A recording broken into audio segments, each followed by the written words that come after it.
to A Well-Designed Business. My name is Luann Nigara, and I'm so glad you found this podcast. Together with my husband Vince and our partner Bill, we have grown our company WindowWorks from the ground up. So I know and I understand the challenges you face in running your interior design business. I also know that your talent alone isn't enough to ensure your success. So on this podcast, we talk about strategies and practical steps to help you grow your business. But make no mistake about it, we have our share of fun here too, mixed in with those aha moments that I love so much. This isn't fluff. Nobody has time for that. Whether you are a new interior designer or a seasoned designer, I am here to help you create and to manage the kind of interior design firm that you dream of. It's straight talk and it's action. Are you ready? Let's get started. Hi, welcome to another episode of A Well-Designed Business. It's Power Talk Friday. On the show today, I have the Referral Diva with me, Virginia Muzquiz. Virginia is the owner and chief connection officer at Master Connectors Incorporated, and she is the executive director of BNI Mid-America. She has more than 30 years experience in teaching six-figure companies and solopreneurs to build sustainable and profitable businesses. Virginia believes that referrals are built out of relationships, and that requires people to like and trust you. And this is why she knows that learning how to create and leverage social capital is crucial in business building. Her numbers don't lie. Virginia's methods grew the contract service division of a nationally known education franchise from $0 to $2.5 million, specifically and only by word of mouth. Today, Virginia shows over 1,400 entrepreneurs how to redirect the time and money spent in non-productive networking into leveraged word-of-mouth strategies that produce measurable improvements in their ROI. Virginia is also the host of the Passion Plus Purpose Equals Impact podcast. And before I introduce you to Virginia, I'll take a minute to thank our show sponsor, Article. Did you know that Article has a trade division? Their trade team is made up of interior design professionals because they know that it's important for the people on the other end to understand what you go through and how you need your information expressed to you and the support that you need in order to execute your projects efficiently. So if you want to know more about Article, you could head over to episode number 301, where I interviewed Duncan from article.com, and we really picked apart and went all through the different nuances of article.com and how it could benefit you and your interior design firm. Now, if you want to take advantage of these benefits, become an Article trade member today. Just go to welldesigned.article.com to register. Okay, so that's welldesigned.article.com. All right. Now, one more thing before we get to the show, I want to tell you that the mastermind info is up on my website. If you want to meet every 2 weeks with like-minded, driven, focused interior designers and me from the beginning of September to the beginning of January, then the mastermind might be for you. Come and learn how to get your business on track. Learn how to ask the questions that you need answered and to do it in a safe environment. Come for the accountability. How about that, right? If you're interested in growing your business, then check it out at luannigara.com and head over to the tab that says coaching. All right, let me introduce you to Virginia.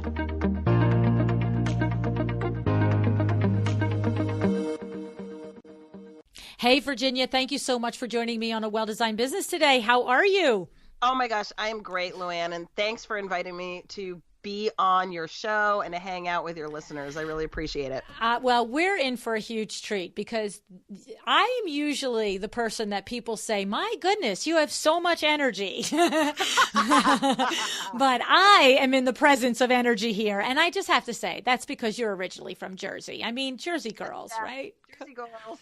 That's it. I mean, it's just even, does anybody say, I don't know, Kansas girls? No, it's Jersey girls. It's different, isn't it?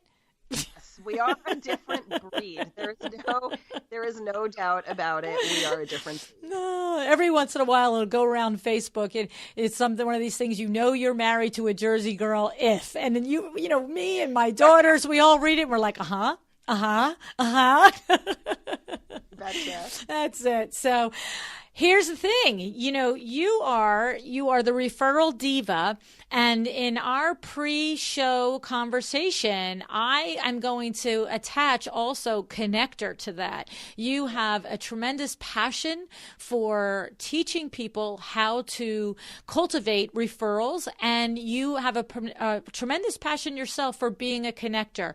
And one of the things that we all like to be on the receiving end of that, right? We all want to meet somebody that will help introduce us to a client so that we get another project for our pipeline, or introduce us to somebody of influence that will help us in our career in some way. But we have to bring something to the table in order for that to happen, right? What do you think that you start with when you teach people how to be referral ready so that they can then go out and go after those referrals, Virginia?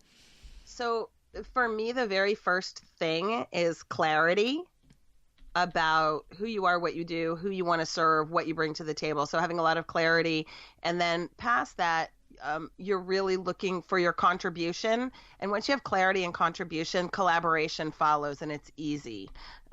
Most people go straight from they're fuzzy, and they don't know, they're not ready to gift. They don't have a gift prepared, and they sort of show up to the conversations empty-handed. And I got to tell you, you may be the most wonderful designer. You may have the most terrific eye. That may be your genius, but it's not a gift. A gift is, what does this person in front of you want, and how can you get them to that? So I love this, first of all. I love this clarity, contribution, collaboration. That just knocked me off my socks. I love that.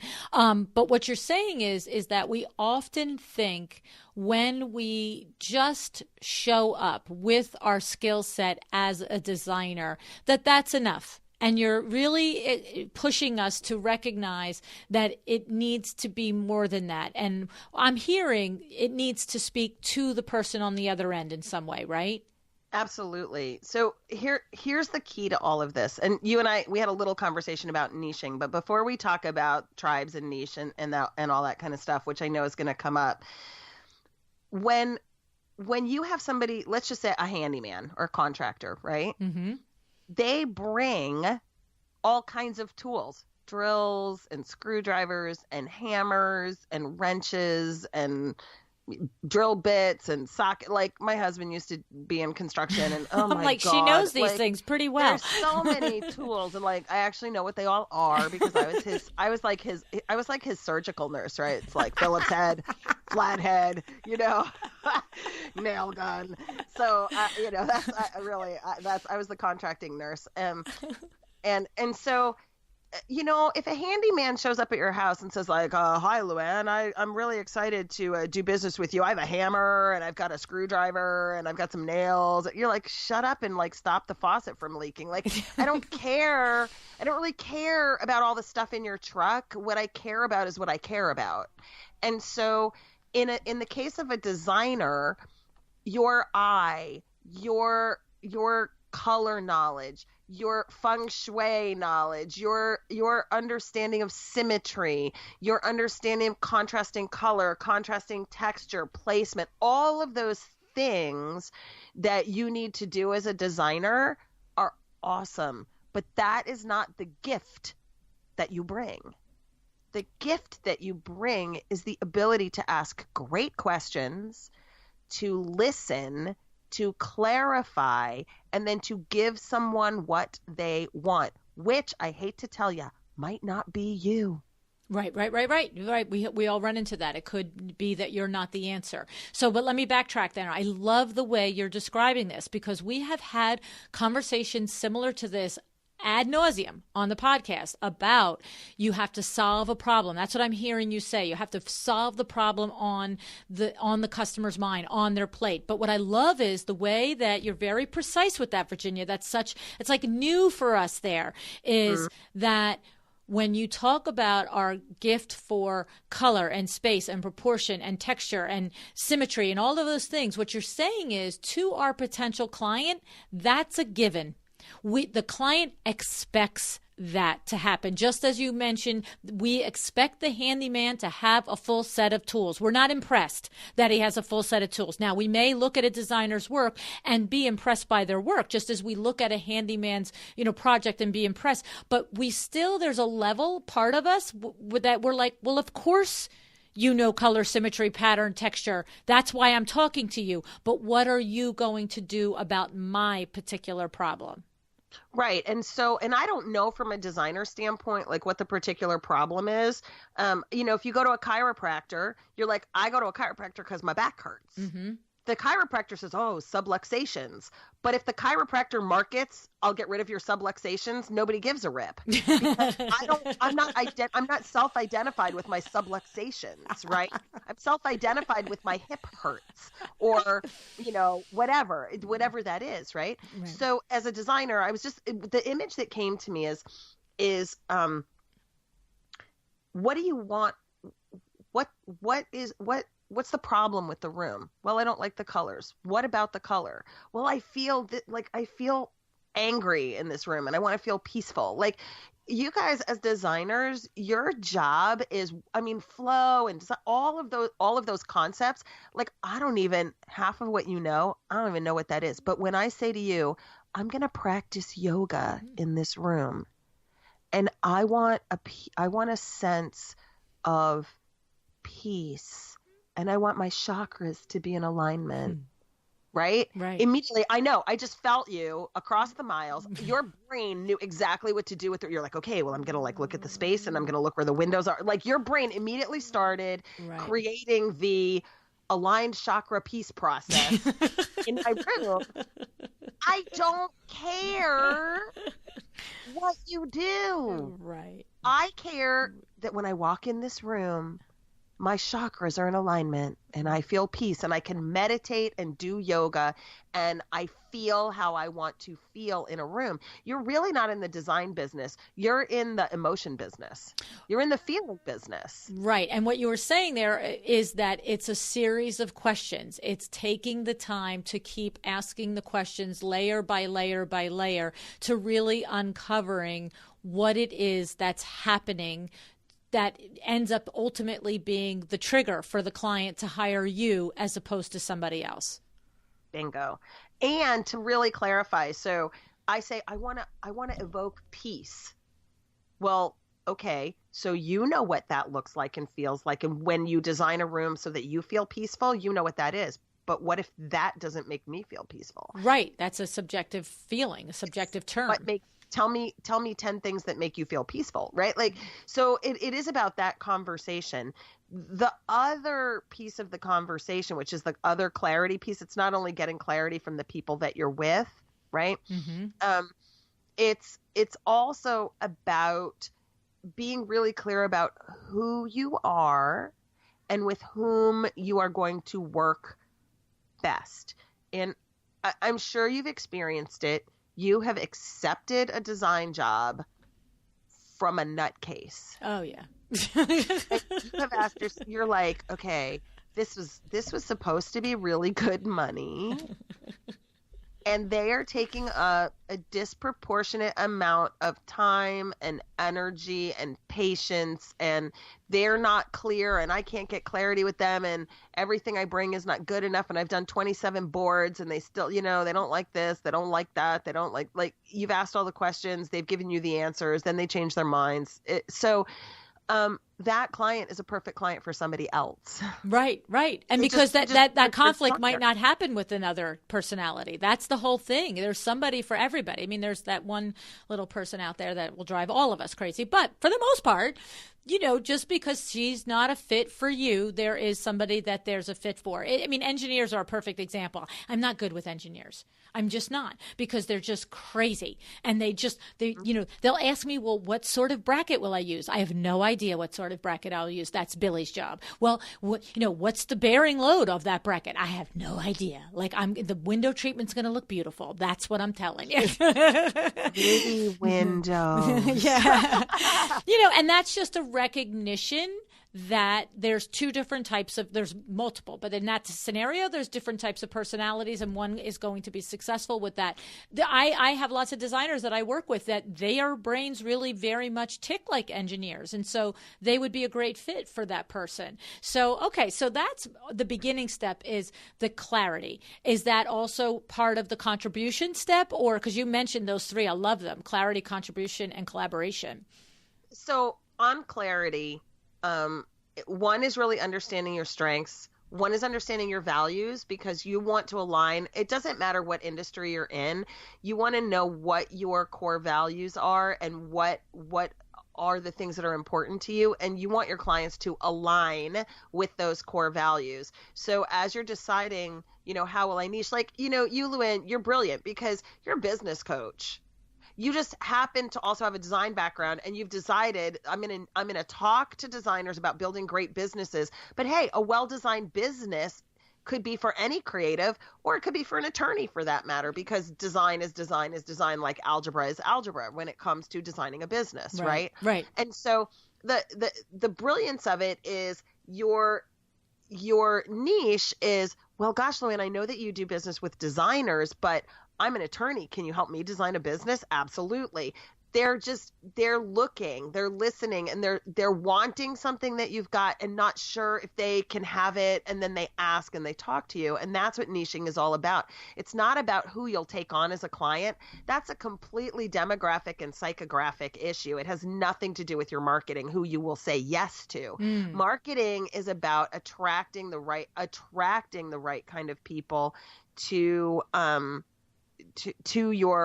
your fold, right? To you. And that's what niching is all about. So I look at it and I say, look at your values. Then I want you to look at your story. I want you to look at your interests, because you want to have uncommon commonalities. So let's go back to this yoga thing. All right. Let's just assume that you're a designer, right, who is really passionate about yoga. You go on yoga retreats. You have your 200 hours and you're studying for your 500 hours. Yoga is it's a passion. It's not a business for you. It's just a passion for you. And you love it. And you love everything about it. And maybe you're even sort of fascinated with Hindu culture, or, so just go down that route. Right. Layers to it. Right. So be the yoga studio designer. Right. I will come and I will turn a room in your home into a beautiful yoga sanctuary. I will come and design your yoga studio business. And then somebody goes, well, I don't have a yoga studio. I have a Pilates studio. Yes, I will design your Pilates studio. Not a problem, right? Because there are associations past yoga. Well, I've got a personal training. So I've got a fitness studio. I have a martial arts studio.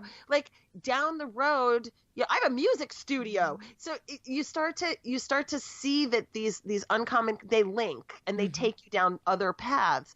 So by just saying, I am going to be known as the go-to designer for yoga sanctuaries in the, greater New York, New Jersey area, or, whatever that is, then you're really creating for yourself a way for people to look for what you want and to know that you're speaking to them. And that's the first step.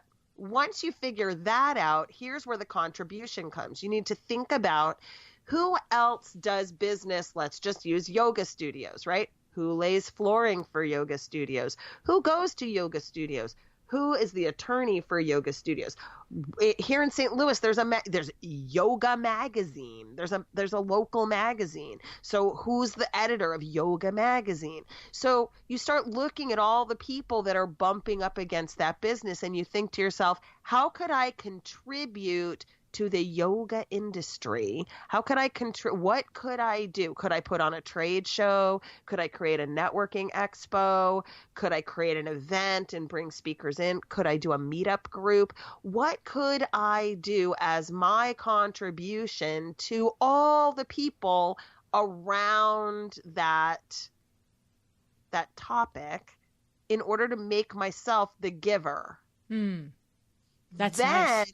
Once you've created the space and you've created the opportunities and you've created the windows, or you've grabbed people and introduced them to a space where they could grow their business or get problem solved, now you're ready to ask for collaboration. Hey, you know what? I'm so glad that you've been coming to this meetup group for the past 6 months. Really need your help. I'm looking for, I heard there's a new yoga studio opening up on 5th Street, and I'm looking to meet the person who's going to do that. I'm looking to meet the owner. Does anybody know who that is? Oh, that's my cousin. Oh, I would love an introduction. Right. So the point of that is you got to know what your niche is. You got to know what your specialty is. And it doesn't have to be around, I have really good design skills. Cause I'll tell you what, you put me a room full of designers and not one of them is going to be like, hi, I'm an interior designer. I suck. Right. I really like I'm color, the only one here that doesn't know how to do her job. Right? Color escapes me. Like really, like the warm, cool thing. I don't get it. I don't get it. I warm green, cool green. Oh man, I used to sell Mary Kay and I did color draping back in the day, so I actually do color like a little bit. But but when it comes to a house, I'm like, should the room be a winter or a spring? I don't know. Right. So that's kind of the trajectory is really know who you are, know what you love.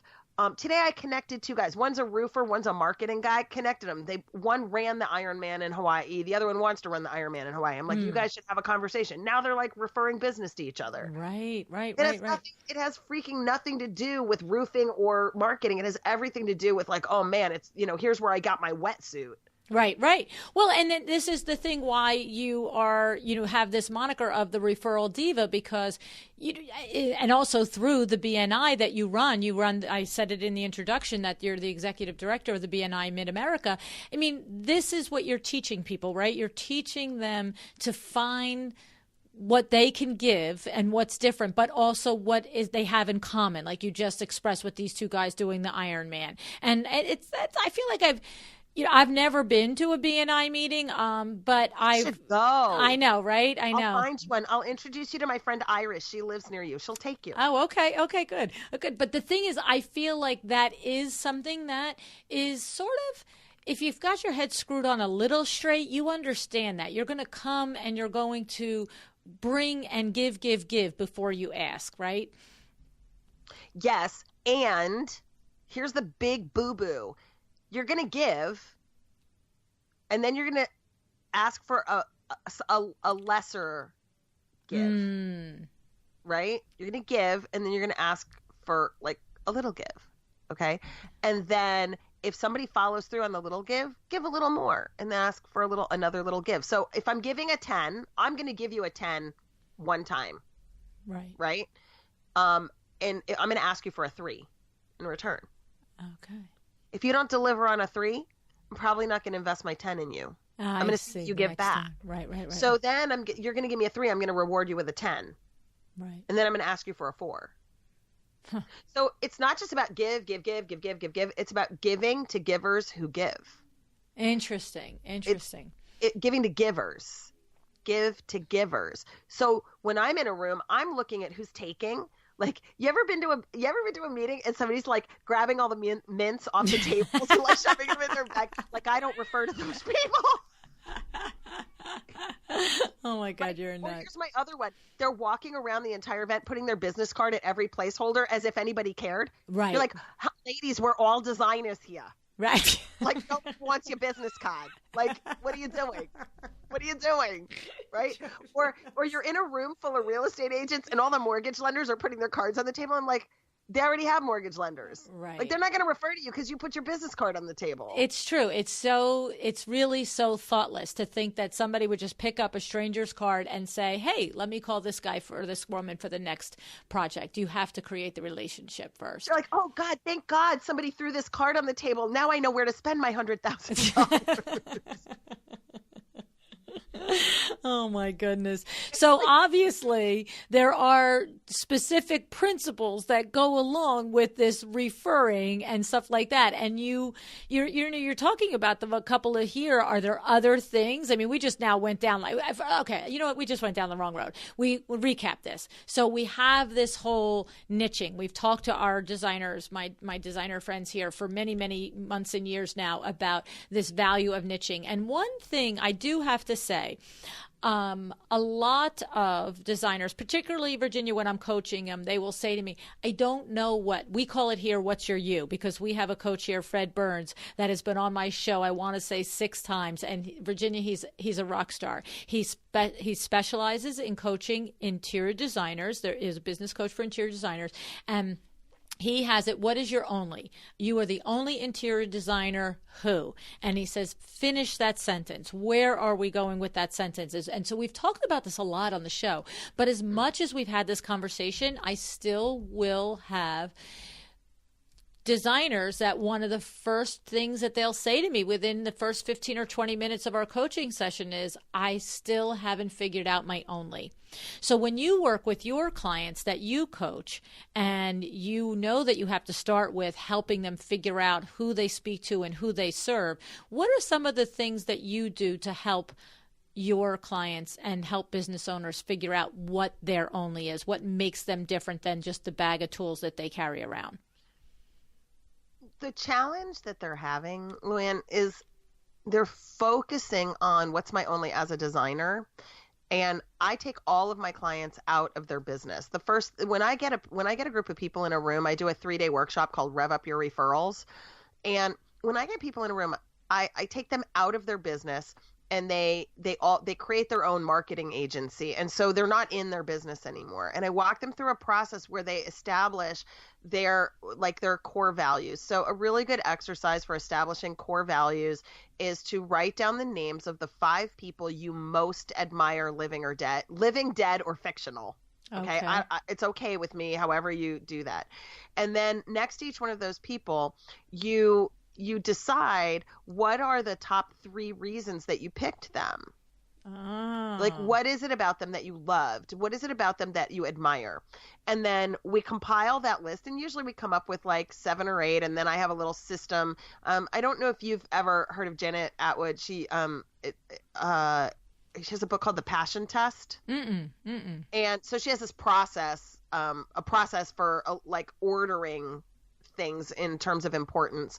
And so what I end up doing is I say, okay, we're going to order these 7 to 10 things so you can know what your top 3 are. Oh, nice. Then we look at those top 3 values, right?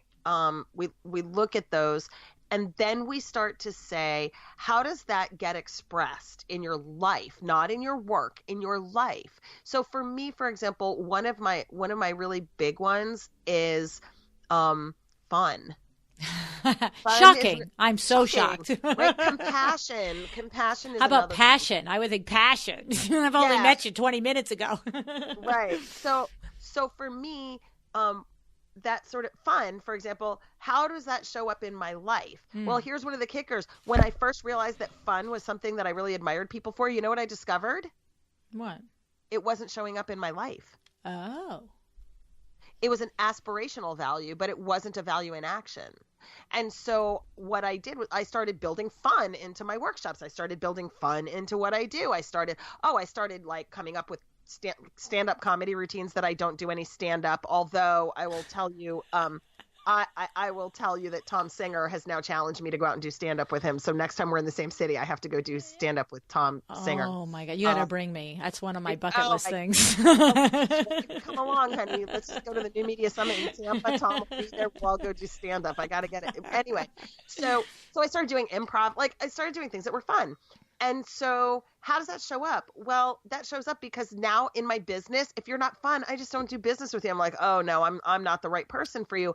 I know not to coach business owners that don't have a sense of fun and lightness and adventure because I can't work with them. They drag me down. Right. So you start to look at those uncommon commonalities, if you will. So I'm a teacher my whole life. So trainers and like people that are training and coaching are generally really good clients for me because I am one. I am that. So back to the Iron Man thing. well, Brandon really loves being an Ironman triathlete. He takes a whole month off every year and he goes somewhere and does some biathlon, triathlon, whatever, right? Like he's training for it all the time. And so, physical fitness is really important to him. So you can well imagine that in his marketing company, there are a lot of people that do fitness equipment, extreme sports, like, because they're attracted to that. And he's attracted to that. Now it's just marketing. It's marketing. He could be marketing plumbing fixtures. Right. But he's not passionate about plumbing fixtures. He's passionate about fitness. He's passionate about his wife. He's passionate about these things. So the people that do business with him have a passion for things that he has a passion for. So in terms of your niching, if you're doing business with people that have a passion for what you're passionate about, everything else falls into place. Right. Okay. I love that. That's a very clear thing, that because I think a lot of times designers do try to pigeonhole their only as to something that connects to their design, and instead to connect it to us as a human being, as our core values and our the things that make us tick. And then, as you said, from there, find that circle, and then you're going to be in your happy place to begin with, and then start to then enact, good networking skills and things like that, and referral skills, once you get into that little circle of that place that you discovered as your passion place, basically. Yeah. I mean, I know a designer that is in our BNI network. She has a real passion for travel, right? Okay. So you know what her niche is? Vacation homes? Hotels and private jets. Right. Right?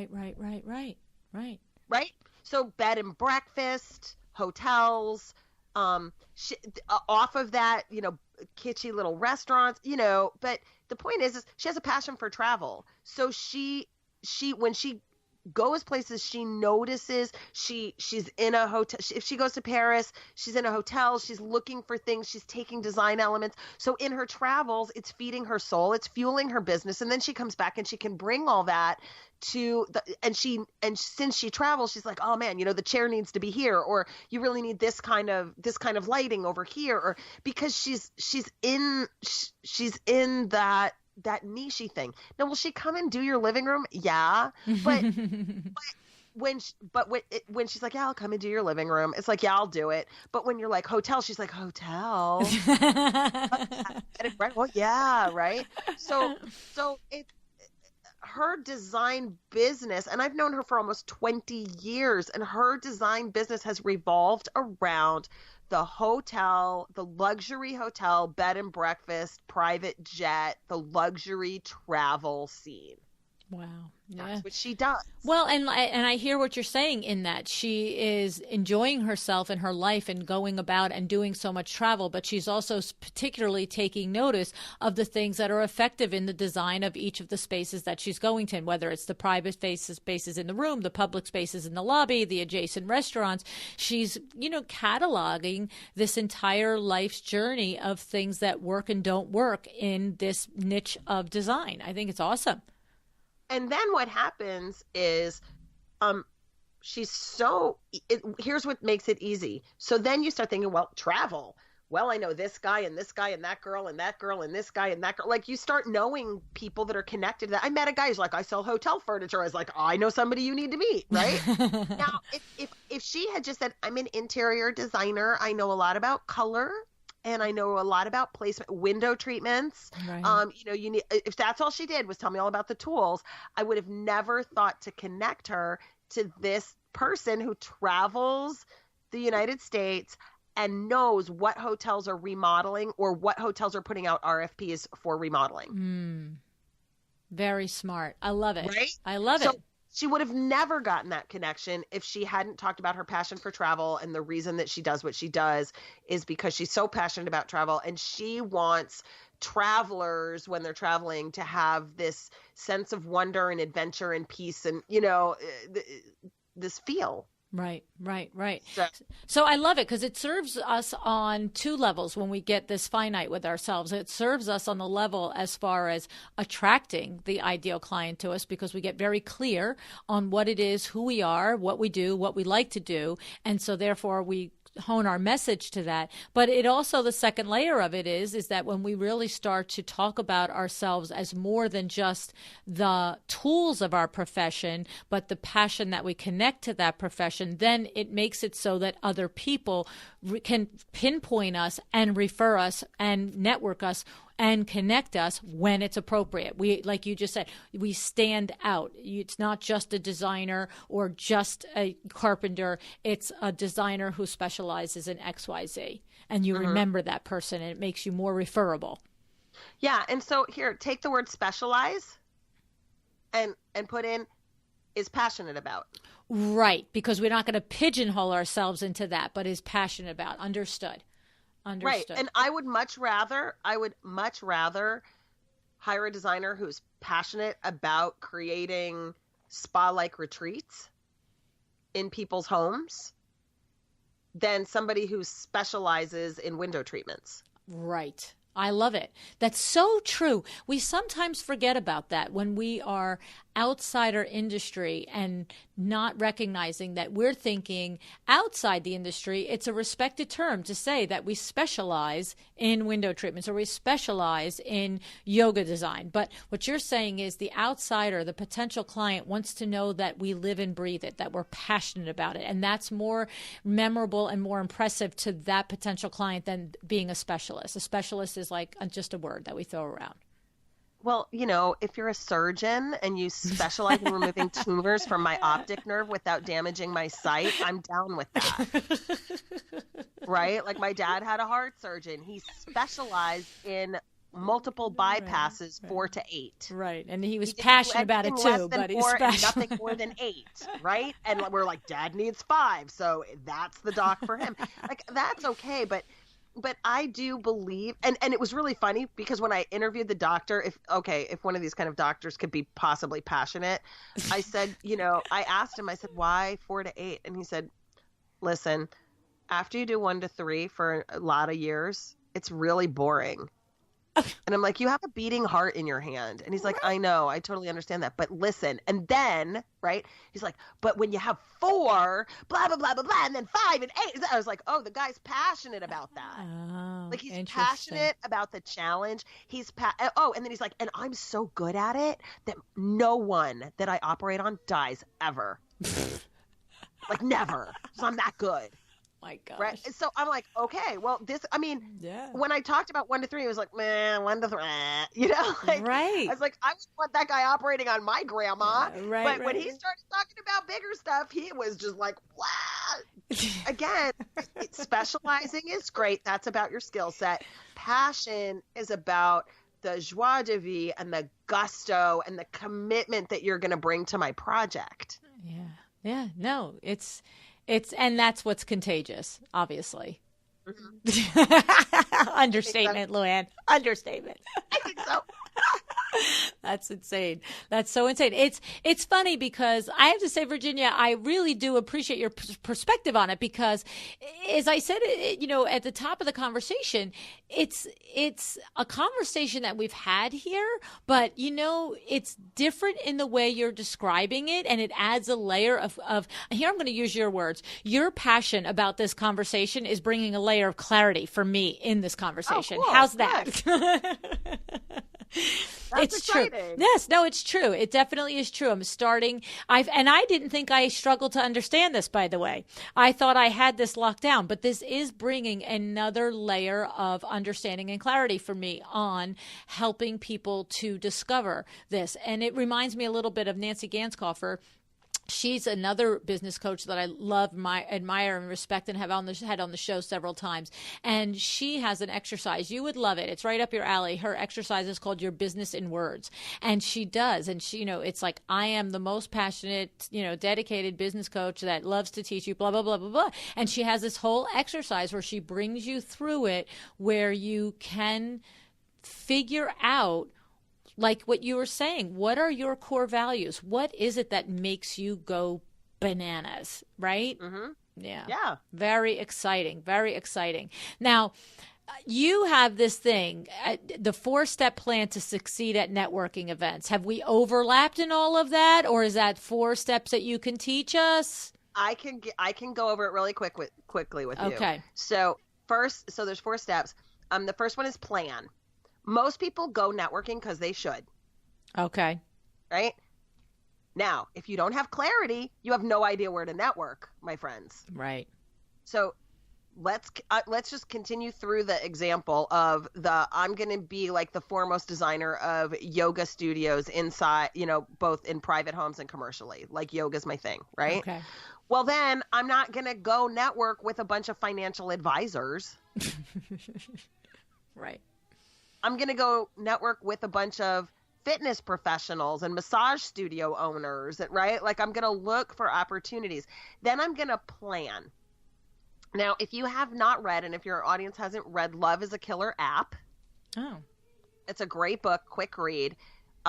In essence, there are 3 things you need to take with you in life to be a great networker. Okay. And one of them is knowledge. So I recommend to everyone, get a subscription to Audible, listen to Luann's podcast, I listen to 2 podcasts a day and I read a book a week. Okay. Knowledge is power. Knowledge is important. It is the least expensive gift that you can keep on giving. Like you can give it and give it and give it. And all it does is bring back more credibility to you, more connection to you, more business to you. So in the planning stage, you want to know, who do you want to meet? Where are you going to network and who do you want to meet? And then you need to prepare. That's step 2. And that is, be a knowledgeable person and have something to talk about besides the color wheel. Okay. I don't want to talk with you while I'm networking about what you know about design. I want to talk with you about networking about what what's going on around town, the latest, greatest cocktail party, some new drink. Like I remember when Moscow Mule, I'm like, what the hell is a Moscow Mule? Okay. Right. I didn't know what that was. So I got sort of this whole education on the Moscow Mule with the copper, blah, blah, blah. Like if you don't know what that is, it's, it's apparently ginger beer and vodka, but whatever. And some lime. But, you want to go armed with great information. Hey, you know where else there is to network around town? This place. Hey, did you hear about the latest meetup group? Hey, I read this great book and it had 3 principles that I'm going to apply to my business. Maybe that serves you. So you're preparing to be a person of value when you're there. Okay. All right. Next step, execute. Go to the networking event and do something other than stand on the wall or talk to your friends. Yeah. If you have prepared well and you have planned well, you know that you want to go and your goal is to meet 6 spa owners or 6 studio owners or whatever, or you have gotten a guest list and there are 3 people that you specifically want to meet, or you are looking to meet some people and you think the people in the room might be connected and you could say, hey, have you ever met Maxine Clark? She happens to be the Build-A-Bear lady. She lives here in St. Louis. Don't know why her name just came up. But my point is, you go and execute, which means you go and execute your plan that you prepared for. Right? And then you evaluate. And part of the evaluation process is, did I do my plan? Did I come back with my objective for connections? Did I prepare well? Did I offer value? Right? Did I execute well? And then in the evaluation process, it's how will I follow up and deliver on the things that I promised? Because the way to get someone's business card goes like this. Luann, it's so nice to meet you. I'm fascinated about your new book. And I've got 3 or 4 people that I would like to introduce you to because I think you'd make a really interesting podcast guest. May I have your card? Right. Not, Luann, here's my card. Call me sometime. We should do coffee. Right. So when I call you back now, I've got things that I promised people I would do because I didn't lie. If I don't want to help you, I don't want your business card. Right. even if I think you can help me, I won't take your business card. Unless you say to me, I think I could really help you. May I have your business card? I'll let them follow up. Right. But if I don't think I have anything for you, I'm probably not going to ask you for your business card, and I'm not shoving my business card in your hand, because I've got to contribute first before I can collect. I have to make a deposit before I can collect. And so I'm really careful about that. So in the evaluation process is, did I prepare well? Did I go with good information? What kind of follow-up am I going to do? And then I'm going to do that same PPEE, it's P2E2. I'm going to look at my evaluate. I'm going to look at my follow-up. I'm going to plan my follow-up. I'm going to prepare for my follow-up. I'm going to execute my follow-up, and then I'm going to evaluate my follow-up. Yeah. So this plan, prepare, execute, evaluate, it's what you do anytime you come in to design a room. Right, you create exactly. a plan, you prepare all the materials, you get everything done. They execute the plan. Then you come in and you say, does the plan exceed your expectations? If not, what else do I need to do? Right. It's no different than how you run your business on a daily basis. It's the same principles applied to networking. It's smart. It's smart. Thank you. It is smart. I love it. It's and again, it's like you said, it's not rocket science. It's not anything we don't know, but it's understanding it and applying it and thinking about it in this scenario. And we are all of us in dozens of situations throughout a year. The interior design industry, I swear to goodness, has more events than I think any industry on the planet. Except for financial advisors. I don't know. I'm going to tell you what, I'm not sure. I think that they do. That's funny. Yeah, and it's a fun industry. I have to. You would love us. We are a heck of a lot of fun, and we have fun everywhere we go. But there is something to be said about being intentional in when we go to High Point Market, we go to Las Vegas Market, we go to Design Week in the various communities throughout the United States and internationally. And the fact of the matter is to give some careful thought to what that event is going to be like for you. How are you going to contribute? As you said, what are you going to bring to the table? And what do you want to get right. from it? So, I'm going to take my yoga studio thing one step further, because I think in examples, it really helps, right? So the events that you just mentioned are industry events, right? Lots of designers go there. Mm-hmm. Okay. So I have a question for you. If you specialized in creating amazing yoga studios, and you had to choose between going to a Design Week event and going to a yoga spa owner convention, which one would you go to? Right, exactly. Well, if you want I'd go to the yoga spa owner place, because I'm the only damn designer in the convention center. Why? I'm not saying that it's not good to go to your industry, once a year to your industry thing. But if what you are doing is hovering like a bee around the same flower with a bunch of other bees that are hovering around the same flower, that could be why your business isn't doing what you want it to do. Right. But you cannot possibly diversify your networking if you don't know what your niche is. Because if you know what your niche is, you can go there. Right. You can find them. They congregate. That's the thing about tribes. Tribes congregate. You want to go and learn it, go to a place where there's aspiring speakers, authors, coaches, Jane Powers, just go there, September. She's in Phoenix, right? That's where they're all going to be. Now, you might not be a speaker, author, coach, right?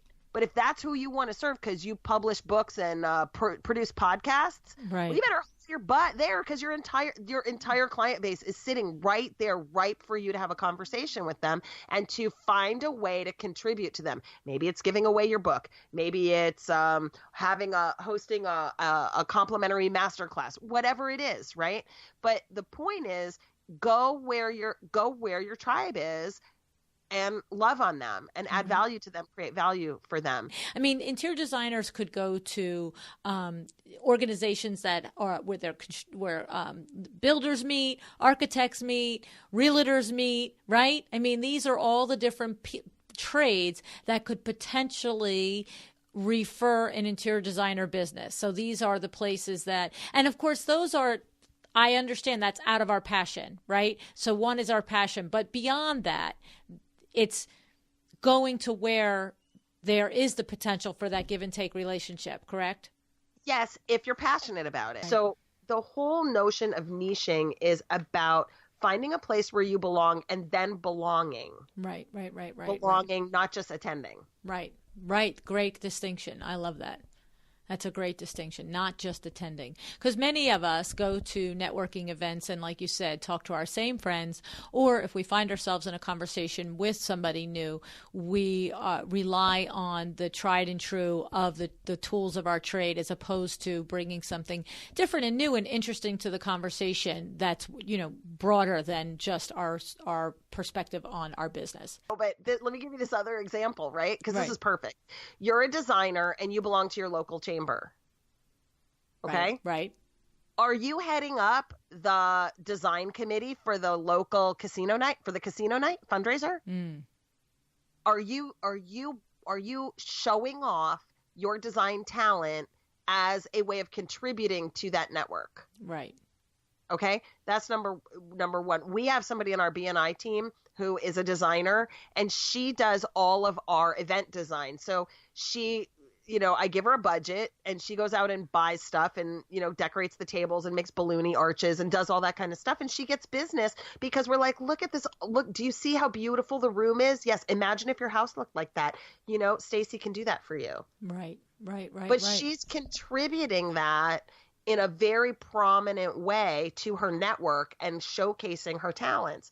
So again, she actually has a big passion for event design. So she likes to work with event planners, and she designs weddings and high-end bar mitzvahs, and she does event design and designs event space. And which is a corollary profession, but the reality is that I've never met an interior designer that couldn't make anything, whether it's a tabletop or whatever, look prettier than before they walked into the room. So it doesn't matter if somebody takes, an empty meeting room and adds, like you said, with a little budget from the leader of the group, things to make it look more attractive. And somebody says, my God, this place looks amazing. It's like, well, what could you do if we were actually designing my home with a real budget? Awesome. Right. Awesome. I love it. So exciting. Yay. So exciting. Thank you so much for sharing all of this information and for being so passionate about sharing all this information. I am. I know. I'm a little overboard. No, but, it's awesome. It's Wednesday afternoon that we're recording this. And, it's been a day. So No. It's contagious and it's infectious, and it's appreciated that you brought it to us today. Thank you, Virginia. Well, thanks for having me on, Luann.